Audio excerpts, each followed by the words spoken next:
Kota Madinah itu kalau lagi musim dingin, dinginnya luar biasa, sampai menusuk tulang itu. Di udara yang dingin di kota Madinah masa Rasulullah Sallallahu Alaihi Wasallam, tiba-tiba Rasulullah subuh itu kedatangan tamu istimewa, dan tamu istimewa itu membuat Rasulullah kaget, membuat Rasulullah terkejut. Ternyata yang datang itu adalah malaikat maut. Assalamualaikum ya Rasulullah. Waalaikumsalam warahmatullah. Rasulullah kaget dan bertanya, ada apa gerangan pagi-pagi seperti ini? Di udara yang dingin itu ternyata Rasulullah keringetan karena kedatangan malaikat maut. Dan Rasulullah kemudian bertanya, ya Israel, apa kira-kira yang membuat engkau datang kemari subuh ini? Begini ya Rasulullah, saya cuma mau beritahu, mau bagi tahu orang yang sedang azan di masjidmu itu, besok asar Allah perintahkan saya untuk cabut dia punya nyawa. Hati-hati. Serius saya. Kenapa? Ya Rasulullah, besok menjelang asar nyawa orang itu saya cabut sesuai dengan perintah Allah kepadaku. Baik. Tapi kemudian Rasulullah berpikir, ada apa gerangan malaikat ini memberitahu atau bagi tahu untuk saya bahwa muadzin saya yang ada di masjid itu akan dicabut nyawanya menjelang asar. Setelah itu Rasulullah berangkat ke masjid.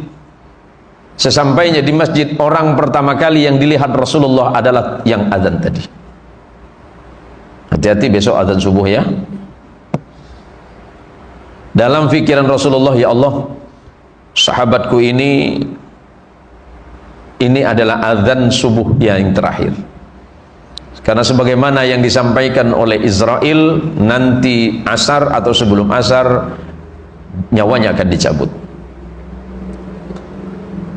Selepas itu menjelang zuhur, semakin dagdikduk hati Rasulullah, semakin khawatir Rasulullah. Dan Rasulullah memang masih mendengar azannya sahabat ini. Allahu Akbar, Allahu Akbar. Rasulullah berkata dalam hati sahabat, ini adalah azanmu yang terakhir, karena nanti asar Allah akan mencabut nyawamu. Selesai itu menjelang asar semakin khawatir Rasulullah Sallallahu Alaihi Wasallam sebagaimana yang dijanjikan oleh Israel. Tapi ternyata di saat asar sahabat ini malah azan lagi. Rasulullah tersenyum dalam hatinya. Waduh, gimana Israel ini? Kan tidak mungkin ada malaikat bohong. Tapi kenapa berita yang dia sampaikan berbeda dengan kenyataannya? Tapi Rasulullah tidak menggubris itu. Sampai kemudian ternyata asar orang itu azan lagi, sahabat itu azan lagi, lega hati Rasulullah. Selepas sholat asar kemudian Rasulullah memanggil Israel, ya Israel, datanglah kemari. Datang Israel, ya Rasulullah, labbaik wa sa'daik. Ada apa ya Rasulullah? Atas dulimu saya datang. Begini Israel, tadi subuh engkau bercerita kepadaku bahwa muadzinku yang ada di masjid itu akan kau cabut nyawanya menjelang salat asar. Tapi ternyata tadi barusan salat asar dia azan lagi. Ada apa itu? Ya Rasulullah, saya tidak bermaksud membohongi anda ya Rasulullah. Memang Allah telah memerintahkan kepadaku untuk mencabut sahabatmu yang azan itu. Tapi ketika saya temui dia untuk saya cabut di Allah, ya Rasulullah, turun perintah Allah agar aku mengundurkan untuk mencabut nyawanya.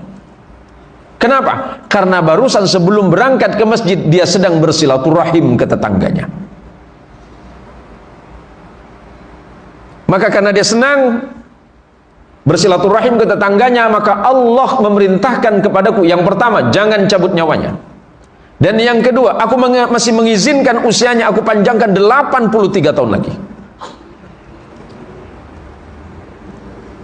Kabar gembiranya seperti itu kira-kira. Tapi itu khusus sahabat. Kalau kita tak paham juga. Tapi yang jelas bahwa sesiapapun yang mau duduk bersama-sama bersilaturahim di jalan Allah, Allah pasti berikan kemudahan urusan dunia dan akhiratnya. Dan yang kedua, Allah mudahkan rezekinya. Allah mudahkan rezekinya, Allah panjangkan umurnya.